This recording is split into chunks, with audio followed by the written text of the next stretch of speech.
Здравейте, приятели! Понеделник е, нова седмица, нов гост. Днес с мен е моят приятел Христо Русев. Оставам го да се представи. Здравейте, както и аз съм споменал, аз съм Христо Русев, занимавам се с фотография и видеозаснемане вече повече от 16 години. И да, последните 4-5 главно сватби, семейни евенти, рождени дни, кръщенета, но съм много голям любител на всичко друго, което можем да създадем с камерата и в частност всичко, което трябва да има креативност, не само репортажни евенти. Но за мое нещастие доста малко време остава за тези неща. Вероятно и на тебе. Напълно. Колкото и да не се иска да работим по лични проекти, когато си в сезон или имаш доста поръчки, доста малко време ти отнема и това затруднява целият процес. За мен личните проекти са нещо, което движи нашата креативност. 16 години са супер дълго време. Как? Може би и повече вече, да ти кажа. Ами, Ако съм бил 7 или 8 клас, от момента на зараждането на тая моя страст, ако мога така да го кажа, до сега може би са повече. Абе около 15-16 години. а как се зароди този интерес? Ами И заради към се, да, чрез едно пътуване до Париж. Или по-скоро до Кайен във Франция, при една моя при Леля Мичо ми там. И аз си казах, добре, ще изляза извън България, трябва да имам нещо, с което да го запаметя това нещо. Аз съм, нали, на такава малка възраст, нали, 6, 7, 8 клас там. Не си спомням вече точно кога беше. И към трябва да имам някакви спомени. Отивам там с баба ми и си взех една малка камерка, един Samsung, няма да забравя, сапонерка и вътре, смятай, това имаше още тогава в нея AI. Хората си мислят, че сега имаш такова сега, както в iPhone, да натиснеш на портрет, да ти замаже бекграунда. Това го имаше. И аз много му се кефих, си го взех, почнах да се снимам с него и като отидахме във Франция и чучо ми вика, абе тук, за да не ти влиза това светлината в обектива, тук едни сенца слагат, тук сега е много тъмно, те едни стойки, после вика трябва да си вземеш, да го слагаш там. И ми стана много интересно. Реално как работи цялата система. Почнах да чета малко или много за светлината, за композиции малко по-късно. И като се прибрах в България, нашите забелязаха това нещо, че аз супер много време отделям на тая малка джавка и решиха така да ме окуражат, да си взема малко време да го изуча, да отида на един-два курса, колкото и нали, на времето да не ми бяха в полза, защото хората на курсовете бяха с големи DSLR апарати, сменяема оптика, аз отивам с малкия фотоапарат, те показват нали, как се сменя самия обектив, какво е бленда, това, но аз го въртя това малкото и то. Към то при мен ги няма тези работи. И беше малко, в началото беше по-безполезно, докато се взема първия DSLR апарат, но да. може да е доста обезкуражащо. Реално всеки, когато е започнал да снима и вижда някой друг фотограф с по-голям обектив, апарати, някакси си вау. Абсолютно, абсолютно. И то аз, когато отивах на този курс, те всичките имаха някакви такива апарати. И аз тогава, нали, малко така като в необрано мога, не се бях интересувал толкова много, не беше минало толкова много време от зараждането на този мой интерес. И малко така мигах, не знаех какво гледам, обясняваха се един на друг, разправяха се за скорост, там имаше и светкавици. И аз. Но, нали, минаха няколко часа в този курс, който бях записал. Навлязах малко в материята, започнахме да снимаме в студио, някакви неща на Photoshop ни приказваха. И беше доста кратък, не беше нещо. Мисля, че имаше около 8 посещения на месец. Реално всеки уикенд по един час събота, един час неделя. Практика Photoshop е така. Мисля, че за 2 месеца нещо е такова. И да, това беше първият ми курс. А, Смяташ ли, че до каква степен курсите могат да ти помогнат? Аз съм на мнението, че като отидеш на курс, най-малкото, което можеш да намериш е една общност от хора, с която да се запознаеш и да влезете да си говорите на едни теми. Но пък от друга страна, тук нещата не се ли получават доста по-добре на практика. Тоест, колко повече снимаш, толкова повече само откриваш и научаваш. Абсолютно е така. За курсовете единственото, което мога да кажа, не е единственото, но едно от главните неща, които аз мисля, че може да помогне един курс на човек, който сега започва да навлиза в тази сфера, са много от проблемите, които той може да избегне последствие, които другите хора вече са ги изживели. Било то в обработка, било то в снимане. Реално тези шорткъти, които ти дава един курс, готовата материя, която е сигурна, че работи в повечето случаи, ти като я получиш на готово, нали, там в било то практически или лекторските часове, за мен това е много ценно и както ти каза, запознаването с другите хора, обмяна на опит, дали да виждате техника за абсолютно всичко, което може да се помогнете един на друг. Това е, според мен, е много полезно и съм за. За съм. Тук във Варна имаме доста известни хора, които го правят, знаеш. За съм, подкрепям го. Но е много важно след това наистина да има доста практика. Доста практика. За да мога да си подготвен, като отидеш някъде, какво може да стане, какво може да очаква, някъде тъмно ли ще еш, мога ли да снимам, те хора после ще се виждат ли, така нататък. Нали, трябва да... В чанта трябва да си носиш някакви бекъпи винаги, а не да отидеш само с камерата.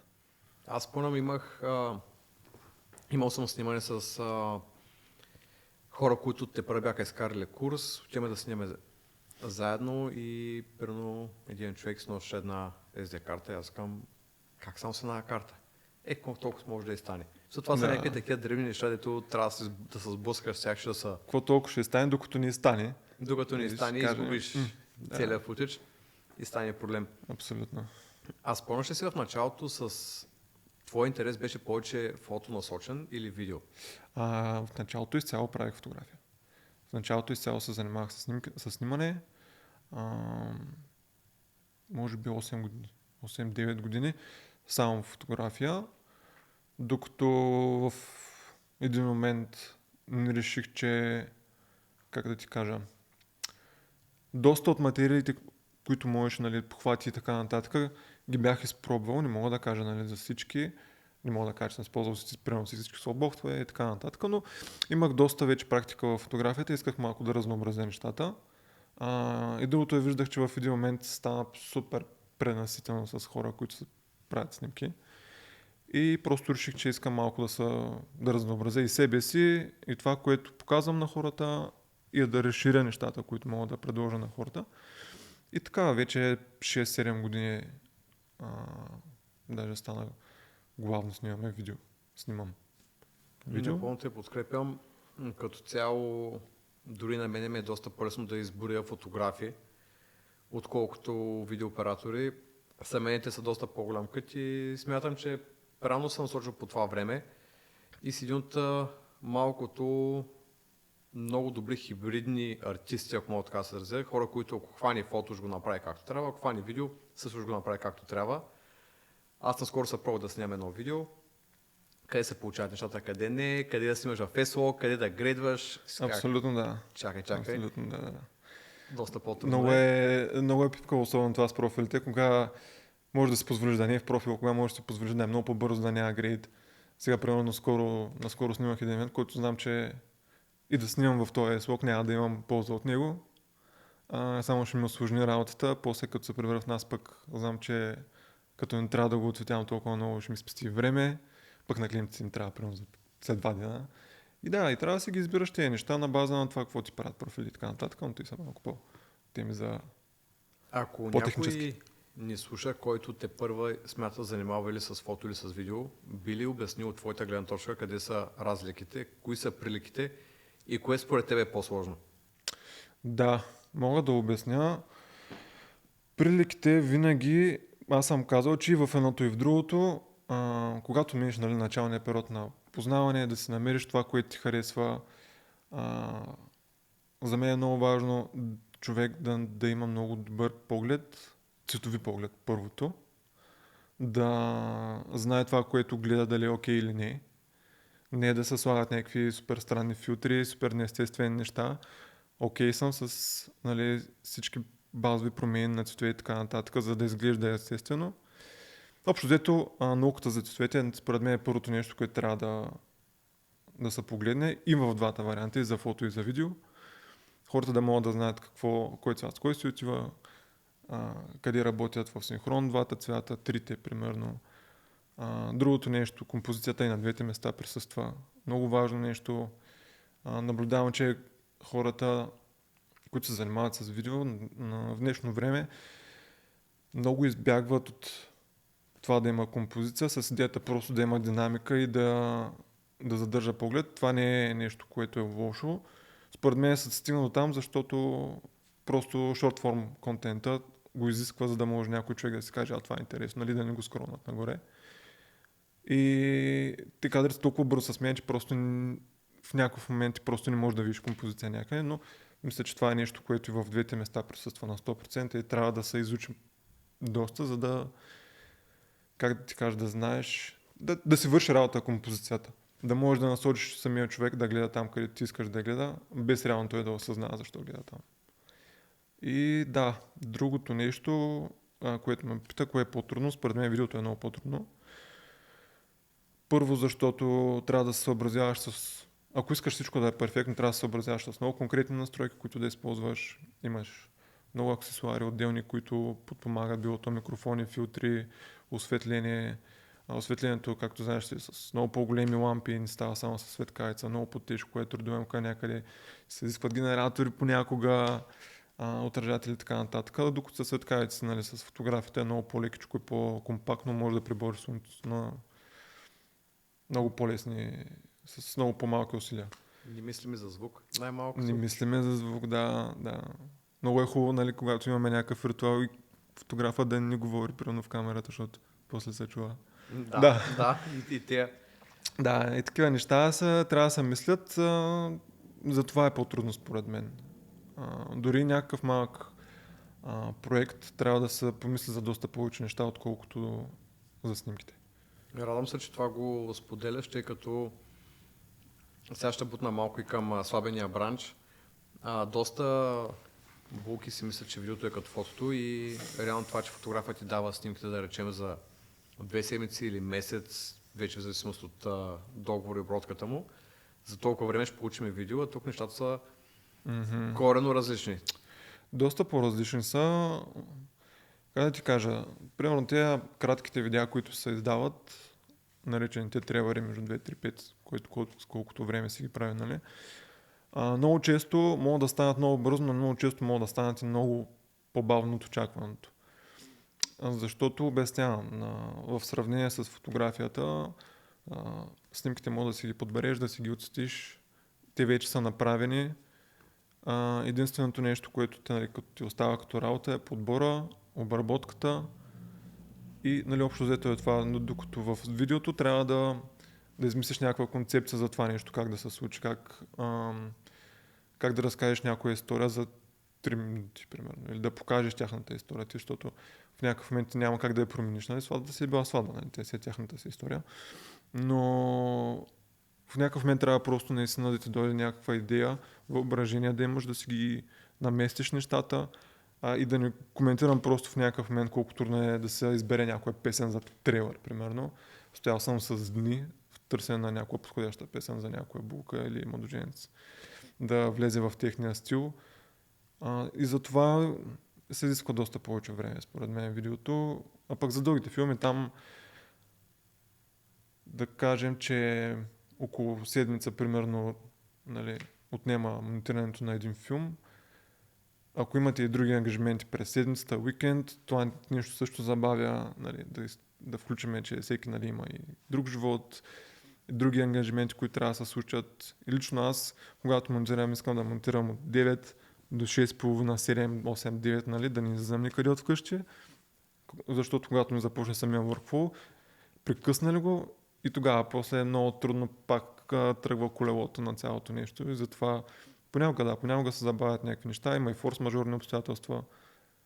Да, затова малко по-голям е срока за издаване на тези материали.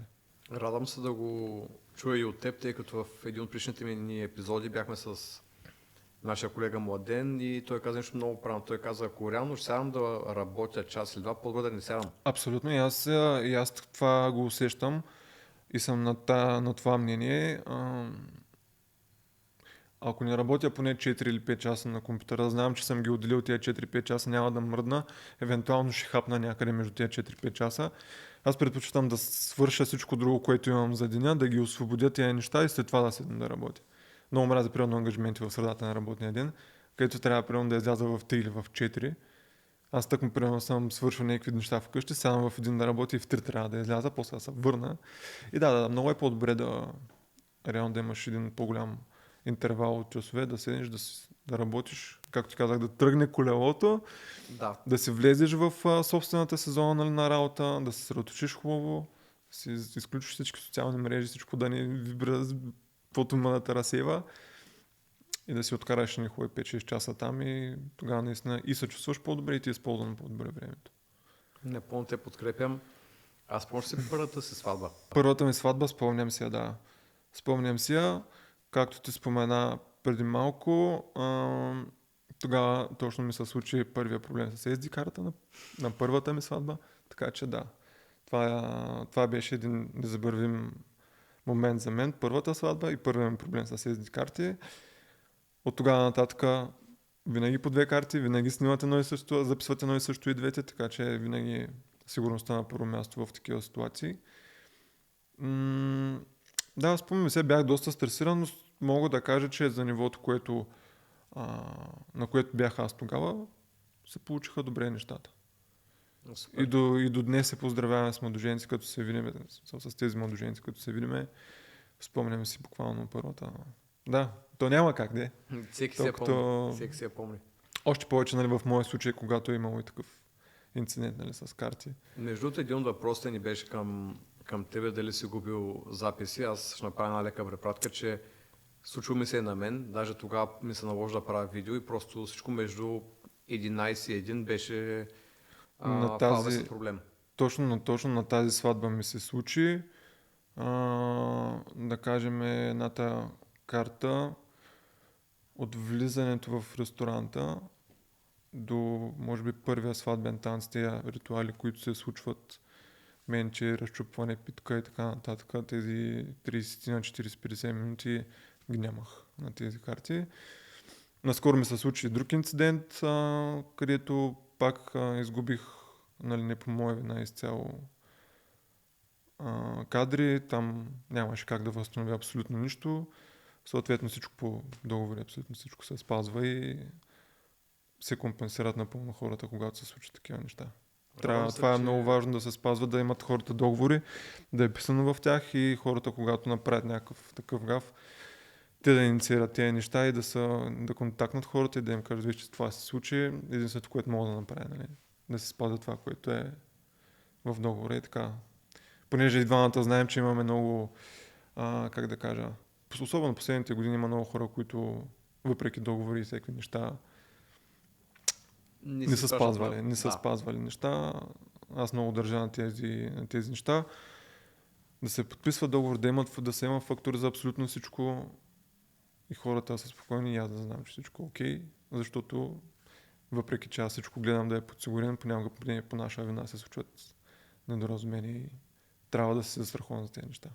Не радвам се, че го обсъждаме, тъй като малко или много хората трябва да знаят, това е техника, с която работим и някой път не по наша вина нещо може да се случи, но пък се изисква и малко много кураж да отидеш, да седнеш на хората, да им обясниш, да ги компенсираш по някакъв начин, а не да ги игнорираш. Абсолютно.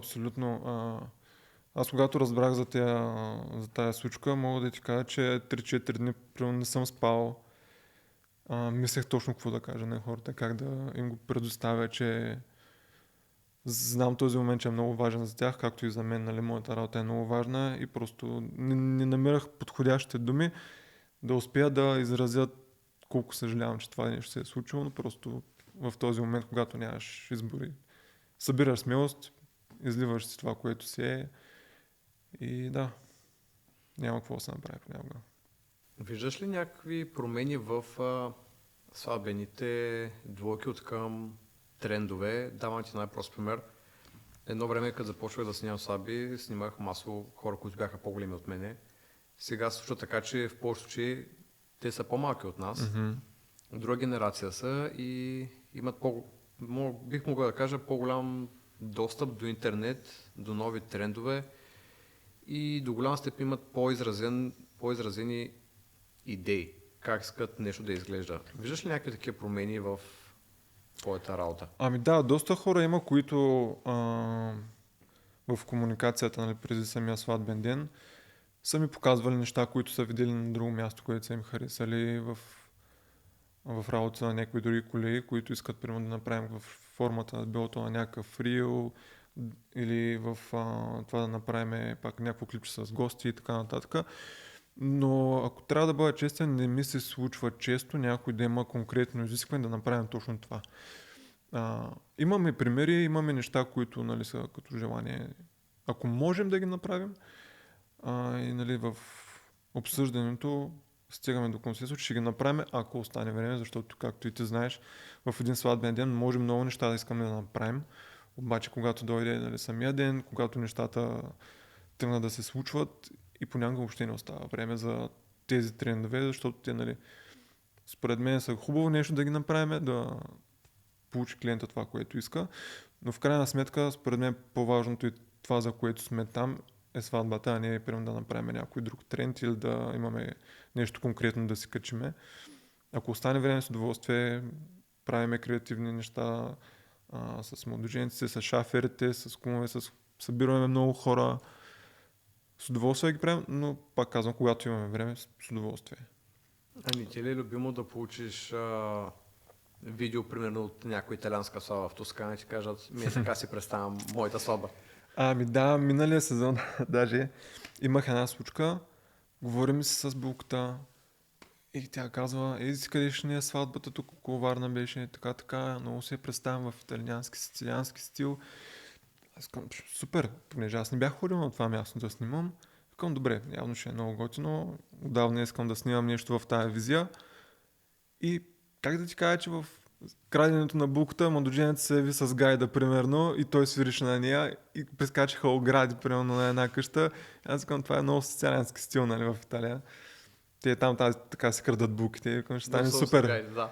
Нали, някога трябва да си много наясно с това какво ще направиш в самия ден и това какво изискваш от човека от среща да предостави, защото нещата, които се изискваха, просто не бяха постижими. Нали? Нямаше как да направим сицилиански стил, да изглежда много изискано, като в същото време то си беше супер народна етно сватба. Нали? Нямаше как просто да избягаме от българското и да го направим така, че да е супер изискано и обрано. Съгласен съм с теб. А в твоята работа до каква степен играе роля подготовката или просто впускаш идеята ми е, че доста буки не са сигурни какъв ще ме графика. Mm-hmm. Имаш ли някаква подготовка по-специална, която искаш от тях като план график или просто отиваш напълно се съобразяваш с това, какво слушаш? Тъй като при видеото поне аз си го представям да е доста по-сложно. Ти трябва да го измислиш, че целият филм как ще изглежда. Докато при фотото реално ти документираш една история, но при видеото ми се струва малко по-сложно. Ами, честно да ти кажа, много нямаме избор да направим толкова детайлен график или толкова детайлно да измислиме някакъв сценарий за още примерно, в самата оговорка на самия сватбен ден. Когато отидеш на локация, смисъл ти можеш да знаеш, че булката ще е на грим еди си къде и да отидеш на грим, то място да е 2 на 2 и ти, което си го представил, да не е нещо, което може да стане. Просто работиш с обстоятелства и това, което предлага самата локация, това къде се намирате, хората как са подготвили, с това работиме и естествено се съобразявам колко време имаме за нещата, които искаме да направим. Аз винаги искам да направя готини кадри с младоженеца, с булката преди, нали, всичко да е започнало, да са изпотили така хубаво, да са в еуфорията, да могат реално да слушат какво им се говори. Защото след това, знаеш, когато тръгне всичко, лично аз не ги занимавам с някакви странични неща, защото просто е твърде голям, как да кажа.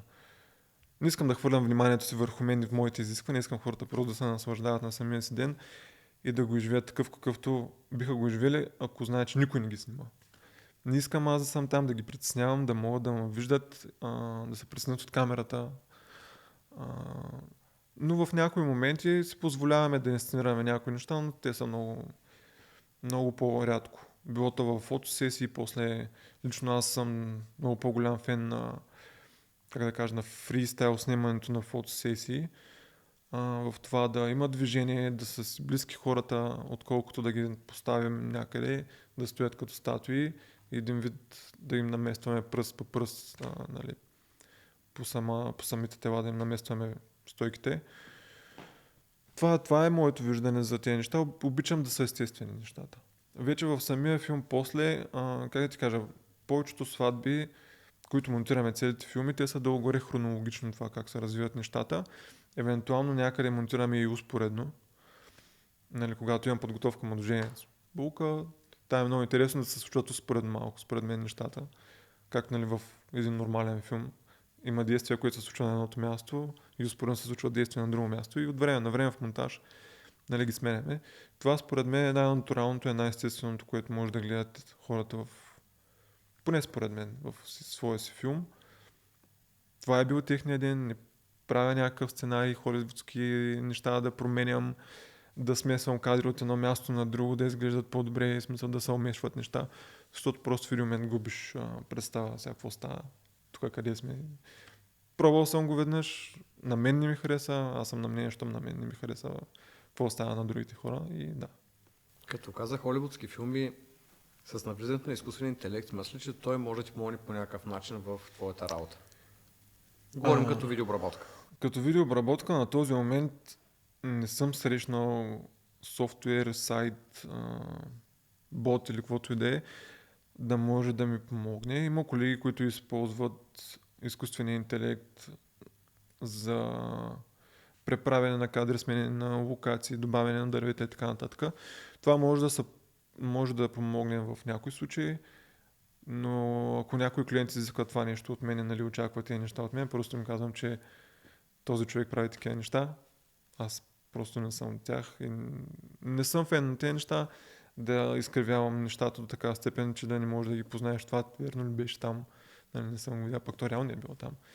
И лично аз не използвам такива похвати в монтирането.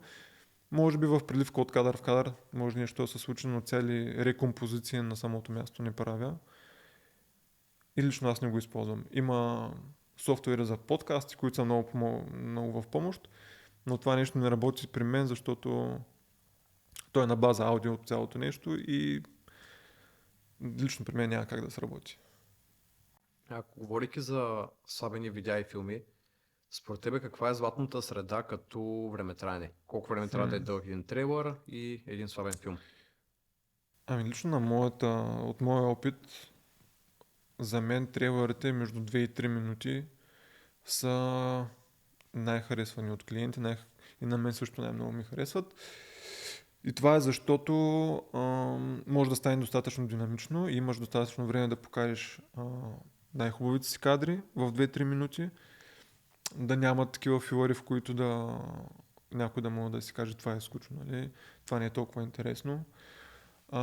Пък в същото време можеш и да скриеш някой друг кадър, реално да не го покажеш, защото има някои моменти, които хората толкова много очакват да видят, нали, някои емоционални неща, които можеш да загатнеш съвсем мъничко в трейлера, дали преди да се случат, дали след като се случили, за да може те самите хора да очакват това нещо да го видят във видеото, в крайния филм, а не да им отнемеш цялото очакване те като видят самите кадри в трейлера.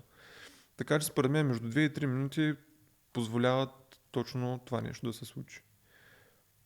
За самия филм много зависи от самия сватбен ден. Ти знаеш, има някои сватби, които са малко по-къси, няма толкова евенти в тях. А на нашите клиенти им предлагаме, нали, нашите планове са до 120 минути, което значи, че ако вашата сватба е малко по-къса и влиза в 120 минути, може и по-къса да е. Но ако представи си, ние сме снимали 16 часа, имало крадене, имало взимане на кум, имало църковен ритуал, имало влизане, имаме фотосесия, после в ресторанта. Понякога нещата отиват и до 2 часа, защото аз съм от хората, които не искат да ощетявам от спомените на хората. Предпочитам всичко това, което се е случило реално и е било интересно да е там. И ако имат желание, хората после могат да го скипнат, отколкото въобще да го нямат. Това е моето мислене за филмите. Наскоро имах такова желание да направим филм между 40 минути и час. Но разбира се, самата сватба беше църковен брак, фотосесия, ресторант, нямаше нищо друго. И там се съобразих, нали, абсолютно се влязахме в единия час, нали, максималното. И да, това също се изговаря с младоженици. Абсолютно предварително изговаряме това нещо във филма. Имат ли някакви предпочитания по-къс, по-дълъг, да мога аз да имам представа с какво време разполагам после, когато монтирам.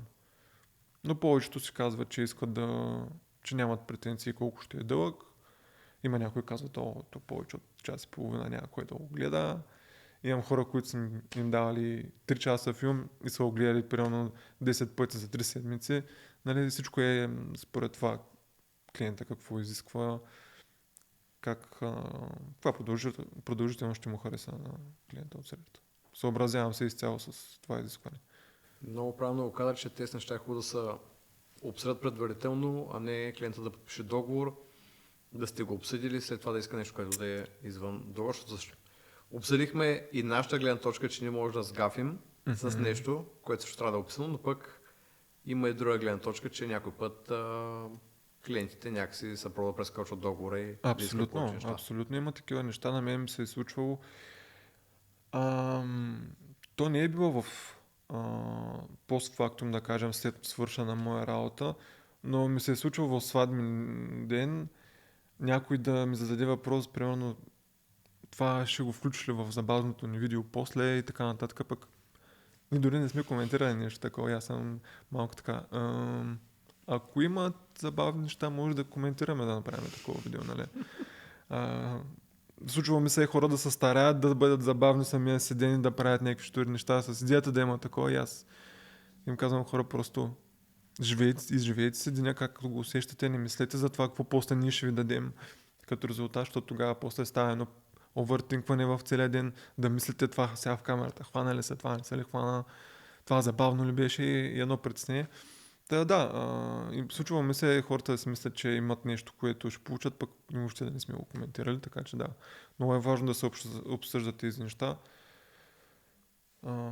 и клиентите да знаят какво ще получат и ние да знаем какво трябва да издадем. Да, това по-добре снима и повече, отколкото по-малко. Абсолютно, винаги е така, да.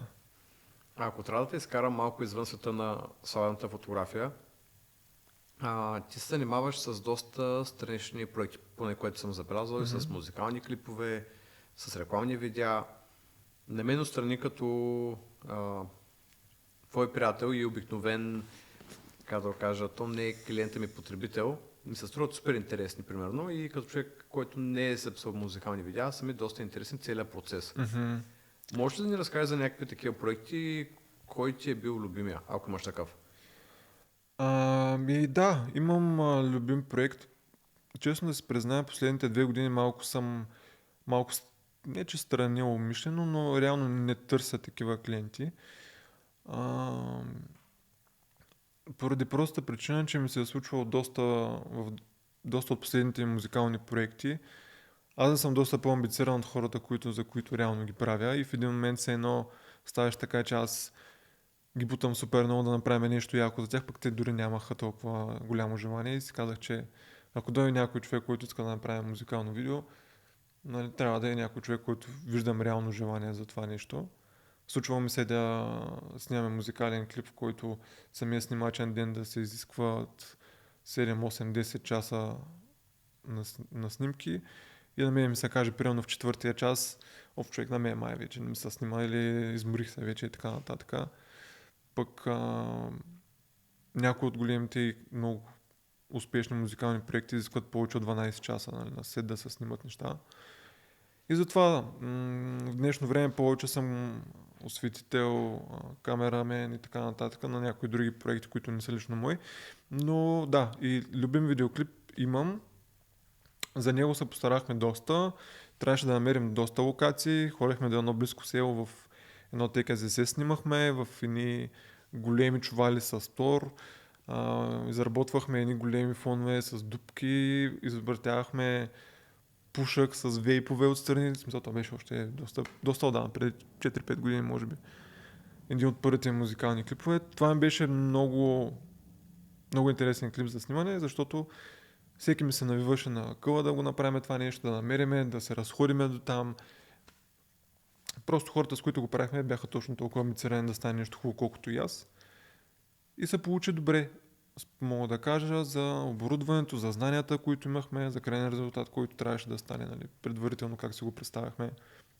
Имахме един клип, който снимахме в Ребонкес, тук във Варна. Там тематиката, както, нали, най-вероятно се предполага от самия бункер, беше малко затворническа тематика. Там също се получи много добре реквизит, дрехи носихме, осветлението много помогна и тогава беше доста интересно. И да, но в днешно време в клиповете, в които помагам, имам участие в клипове на доста, нали, популярни изпълнители. Не е толкова да ги снимам, но съм по организация, както казах, в осветление. А, това ми е едно от любимите неща да снимам, точно защото трябва да създадем нещо от нулата понякога. И изискват доста друг труд, освен това да го заснемеш и да го монтираш после. Което пак се е едно нещо много интересно или опитно. Понякога се сблъскваш с някакви много, много нови неща, които не знаеш.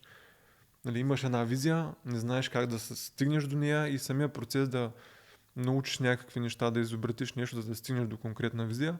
Точно това понякога е много интересно и затова ми са ми едни от любимите неща за снимане. Ако някой, който иска да снима музикални видеа, в момента те слуша, какво би му казал като съвет, какво може да се обърка най-често? Работа с трети хора. Според мен. Работа с хора е много трудно. Работа с трети хора, с неизговорени очаквания на, примерно, някой хост на някаква локация, било то хотел, някой парк, тенис корт и така нататък. Хората могат да очакват едно нещо. Да отидем аз и клиента, примерно двама да снимем, ние да се изпиме 10 човека с осветления и кабели и така нататък и да трябва да затвориме по-голяма част от тяхното място, отколкото, нали, те са си мислили. Най-често това се обърква като комуникация. Нали, времето ни, нали, метеорологичните условия ние го коментираме, защото там, нали, нямаме влияние на тях, но най-често това се обърква. Имали сме музикални видеоклипове, в които хора са закъснявали с 30-40-50 минути и оттам нататък всичко може да се провали. Или трябва да се завъртят локации, за да не се провалят. Такива неща се случват най-често. Имате ли някакви златни правила? Аз едно време съм чел относно музикалните клипове, че масово са пробват да снимат примерно на 2-3 локации максимум, като от всяка локация снимат като под няколко локации, с цел се спеси от логистика или нещо подобно. Ами, много зависи изцяло от самата песен, според мен, от идеята. Златно правило аз лично не съм следвал, когато снимахме видеята. Ако имаме някаква концепция, някакъв сторилайн в клипа, гледаме колкото може по-ясно да я изразим в клипа. Ако трябва да снимаме на 3 локации, на 3. Ако трябва да снимаме в кола, снимаме и в кола, нали? Изцяло зависи при мен поне, изцяло е зависело според идеята. В Ребонкър сме снимали само на една локация. Целият сюжет се разви там. Историята беше просто за един поводял човек, който, нали, иска да се откупче и да покаже таланта си един вид с това, което казва в песента. Но зависи изцяло, пак казвам, от концепцията и от това какво гоним. 2, 3, 4 локации. Но според мен в рамките на един ден повече от 4 локации просто са много изтощителни. Както ти каза, на база логистика, организация, повече от 3-4 са наистина измарящи. Извън на музикалните видеа, участвал си в рекламни кампании. При тях по-различна ли е организацията на едно такова снимане от музикалните видеа? Ами мога да кажа, че е малко по-различна, защото там целим малко по-друг ефект от самото видео, от крайния продукт. И понякога креативната част може да бъде изместена с фокус върху нещо, което е примерно било то брандинг, било то някой продукт, който не ти позволява да си толкова креативен. И по това се различават. От гледна точка на това как клиентите се различават и, нали, тяхното мислене, за тези рекламните видеа, да знаем, винаги резултата трябва да бъде в полза на клиента, да им докара някакви приходи, нали, в комерциална цел. там имаме също, съм се сблъсквал с доста нереалистични очаквания на това, какво може да се направи на база, нали, това с какво те разполага, това как изглежда техния бизнес, било то локация, заведение и така нататък. Били са ми давани доста примери, които са били нереалистични и на база на това, какво можем да направим с това, какво имаме и да. Докато в музикалните видеа доста често ми се е случвало да няма това разминаване. Нали. Знаем каква локация имаме още преди това. Как да ви кажа, просто хората в рекламните видеа изискват някакси доста по-мащабни неща за тях, които примерно не може да се направят в тяхната ситуация. И там се разминават нещата. Напълно съм съгласен с тебе. Даже аз преди да започна да занимавам с салона на фотография, имах доста голям интерес. Първоначално занимавам с заснемане на храни. Седнах, четах, снимах, сумати аксесуари, поръчвах, имах една кратка визия. И като човек, който не беше снимал такова нещо, как би могъл да изградиш на портфолио? Вариант едно е да си готвиш къщи да снимаш. Да. Вариант 2 реших да започна да пиша имейли на различни ресторанти, като предложа своите услуги да заснема нещо, което да е по мой начин, по моя идея, като по този начин ще изградя едно портфолио, те ще получат кадри. Да. От няколко заведения едното ми отговори и каза: да, супер, съгласен сме, няма проблем. Започнах да обсъждам с тях как се случват нещата.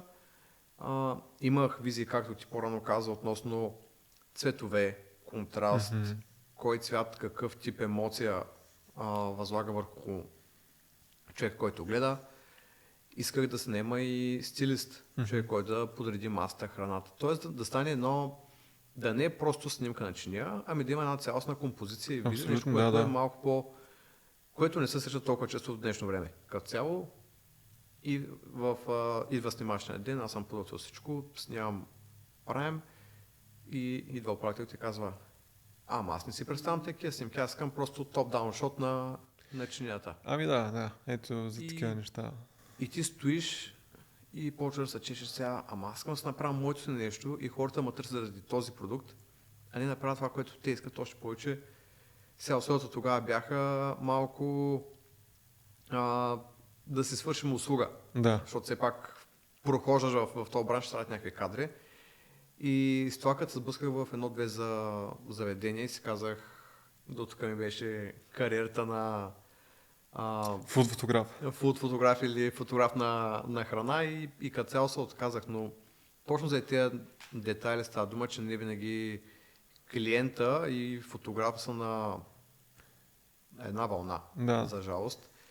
И се радвам, че в днешно време все по-млади и по-млади колеги, когато започват да снимат, имат изграден план, все повече се обръща внимание на договорите, тъй като сега на теб може да ти трябва и екип от хора.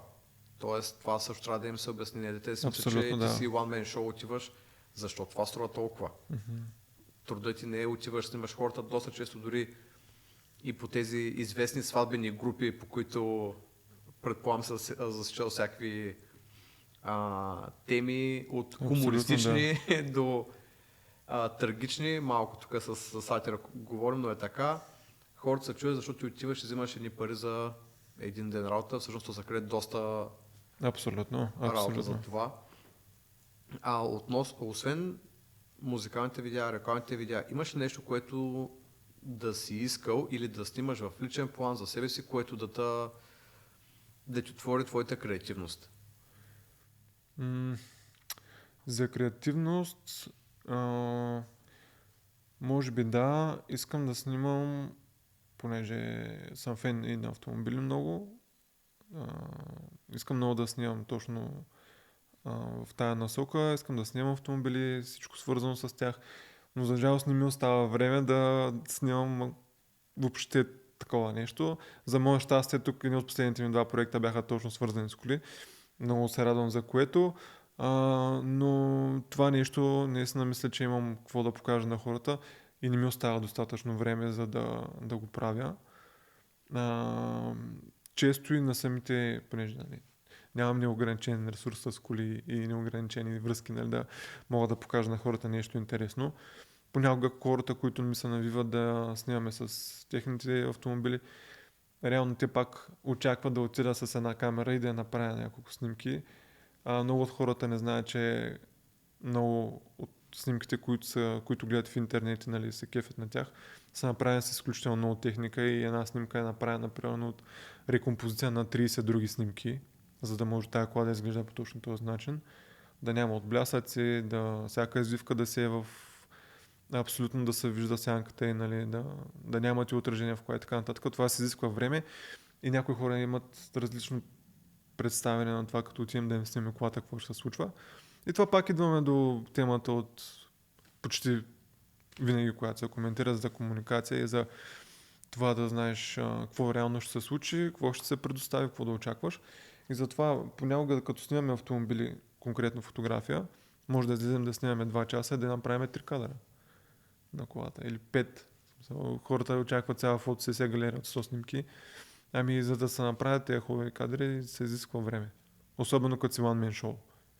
Хората отварят кадър на кола, първо на някой италиански път и ти казва, искаме такъв кадър и в същото време ти почваш да мислиш във Варна и около Варна, къде да остава тази кола, къде има хубав асфалт даже. Абсолютно, къде няма да има много голям трафик, колко часа може да отидем, дали ще имаме някой човек да застане от горната страна на завоя, да ни каже като идва кола или от долната. В смисъл, тези неща по принцип се правят с много голяма организация, изисква са разрешение и така нататък. За такива неща за снимане на път, нали, за любителски цели, гледам да ги избягваме. По-скоро по някои по-отдалечени и натварени места, които можем да спокойно да си паркираме и да не пречим на движението, защото все пак тези коли се движат там, има и други хора, които искат да минат и ние не искаме да сме на прага на тези хора и да направим някакъв инцидент. Но по-често по паркинги, плажове и така нататък, там се случват снимките или късно вечер, когато няма толкова движение. Това е още едно нещо, с което трябва да се съобразим, като снимаме такъв вид неща. Или ако не са в някой салон, някое представителство на някоя марка, тогава също е супер, но да, за нещо по-креативно трябва да се измисли доста добре. Къде, кога, в колко часа, а пък ако искаш дадена визия и не искаш да го правиш с AI, нали?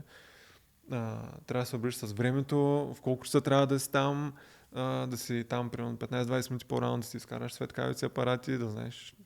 Пак има много голяма организация за точно конкретната снимка, която искаш да направиш.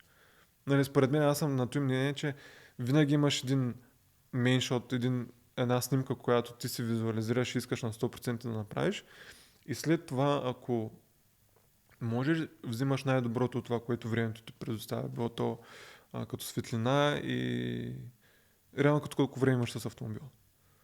Абсолютно. Хората до голяма степен си представят, че като аз, ако имам един хубав автомобил, ти искам да го заснемеш и ще отидеш на един паркинг, ще го заснемеш, типа за мобилето, но не е това идеята. Не говорим за такива снимки. Ти спомена и светкавици.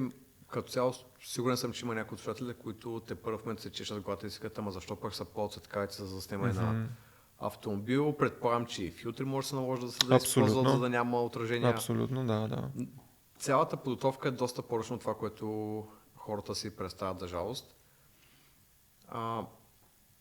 В такъв случай бихме могли да кажем, че един ден, примерно, ако доснеш някой ниво за календари, формула, това е може би... Да, сега последно време от 2 години насам, по принцип преди не бях много голям фен на Формула 1, ако трябва да бъда честен. От тук от 2 години с помощта на един мой добър приятел така ми стана доста по-ясно реално какво гледам. Защото преди всички си мисля, че пускаш телевизора и гледаш само 50-60 обиколки, едно и също нещо се случва. Но понякога може да е така, но зад самото състезание и зад всички неща, които гледаш, има доста други стратегически неща, които се случват. Интересно е какво може да се случи. Да, един ден надявам се да мога да снимам нещо такова. Напълно разбирам за какво говориш, защото като човек, който гледа какво или не, но формата беше от малкото спортове, които не съм гледал и аз си мислех, че 50-60 обиколки. Да. Как ще седна и ще гледам едни кръгчета час-два. Всъщност инженерната мисъл, технология, подготовка, което е вложено зад кадър, ми отвори доста мирогледа. Абсолютно. Абсолютно там може за 100 от секундата да се разминат някакви неща. Забавянето с половин секунда в пистопа може да промени цялото състезание, така че е много интересно и точно на такива малки детайли и решаващи неща може да се преобърне цялото състезание. Че, да, затова много ми стана интересно и надявам се един ден да имам възможността да снимам по-близо тия коли. Пожелавам ти го. А относно, говорихме за видеото, ако те върна в фотото, можеш ли да кажеш, че обичаш да снимаш повече или да заснемаш видеа? Ами честно да ти кажа, последните 5 години с засилването на видео заснемането, влязах в една такава поредица, в която снимах само видеа. И дори когато сме се засичали с теб, понякога съм ти казал, я да направя някоя друга снимка с камерата. Да си припомня. Да, че да, наистина понякога и репортажна фотография и всякаква фотография в един момент ми залипсва и може би това е нещо, което наистина ми харесва най-много да правя, понеже оттам тръгна всичко. Оттам в фотографията мога да... Най-сигурен се чувствам, знам как да правя неща в много екстремни обстоятелства. Видеото просто е една много по-обширна така материя, която постоянно всичко се изучава и променя и нови камери, и нови аксесуари, и може да включваш много неща. Докато фотографията в един момент, аз 10 на години, доста неща съм изпробвал и в един момент, когато съм на някакъв сет, примерно сватба или каквото и да е, ми идват някакви идеи много често за снимки и гледам как да ги преобърна така, че да можем с оборудването, което имаме, да направим някакъв подобен ефект. Защото нали, за снимки и за видео ползваме различни осветителни пособия. И да, там е как да ти кажа, понеже го правя и по-малко сега, и от време на време ми се иска повече да снимам. Повече снимки да правя. Ако можеш да се върнеш назад във времето и да дадеш един съвет на себе си преди 15 години, има ли нещо, което би променил? Ами... Може би да не се ограничавам в това, какво хората ми казват. Това е нещо, което за малко да ме спре от това да започна да се занимавам с видео, макар че не беше преди 15 години. Мога да кажа, че това беше едно от нещата, които ме накараха много да се замисля. Има хора, които ми казваха, човек, какво се занимаваш сега? Ти не правиш снимки, то видеото, аз имам много познати, които почваха да се занимават с видео, после си продаваха техниката, то не е за всеки и така нататък. Аз викам, добре, човек, защото реално исках просто информация за някакви камери, които още не разбирах, нали, за видео. Толкова. И хората ми казват, няма смисъл да се учиш на тези неща, те хората взимат, отказват се, нали, не е за всеки. Аз бях много на ръба да не започна да се занимавам с това. По-скоро да се вярваш повече. Това го давам като съвет на всички хора. Да вярват повече в себе си, да изпълняват това, което има в въображението, да го следват.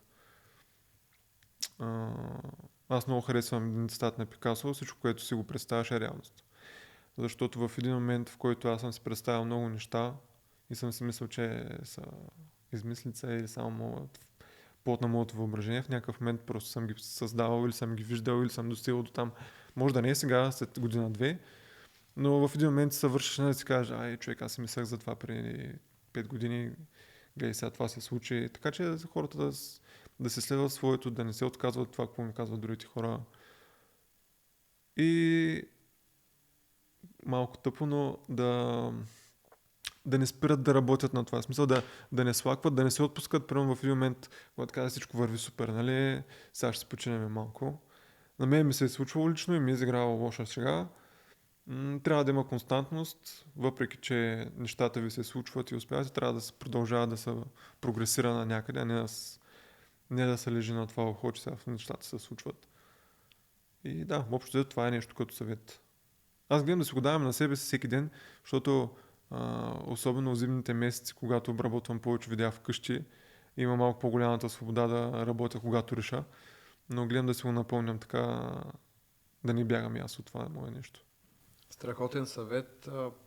Напълно те подкрепям, защото и аз в началото, като започвах да занимавам с слабена фотография, Даже още по-назад, като работих за първия си фотоапарат, като сервитьор, няма да забравя, в ресторанта, в който работих, имаха сватба. И аз бях супер впечатлен, защото някакъв фотограф идва, снима булка младоженец. И аз сега отивам, нося им кафета и ги питам, абе, с какъв фотоапарат снимаш, с какво са... Интересно ли е? Просто му задавам някакви базови въпроси, колкото все пак това е моята финална цел едва ли не. И малко много получих също, каквото и ти си получавал. Абе, не е толкова сготино, може да си купиш сега фотоапарат, да го продадеш, да спреш да снимаш, помисли пак дали се занимава с това нещо. И този разговор се беше забил до така степен в главата, защото аз да взема някаква мотивация от този човек. Абсолютно. Да ме Абсолютно, надъха, да си постигам целите, пък той направо ми заби такъв рязък шамар и ми каза, Да. то няма смисъл. Радвам се, че не го послушах. Даже след години с това, че той не ме помни, но аз много помня лица и се виждаме по сватбени форуми и работи. И си говорим, обаче аз тайничко се искам, добре, че не те послушах преди време да спра занимавам, защото сега можеше да не сме тук. Както и записвам и с тебе, и с други приятели, по същия начин аз дълги години си казвах, ще направя подкаст, ще направя. Така и не го правих и накрая си казах, много ще съжалявам, ако не го направя. Да, винаги. Правилното време е сега и то е за всичко. Каквото си мислите да направите, каквото имате като желание, като как да кажа, виждане за вашето бъдеще, ако не почнете от днеска, най-вероятно няма да почнете и от другата година. Така че по-добре да се случват нещата сега, докато са ви пресни, докато имате желанието, хъса, мотивацията. И каквото и да ви казва хората, вие ако го искате, няма нужда да ви спира някой друг. Не мисля, че бих могъл да кажа един по-добър завършек на нашия епизод. Благодаря ти отново за това, че присъствие беше наш гост тук. За мен беше удоволствие. Се виждаме пак. Благодаря на драгите слушатели. До следващия понеделник.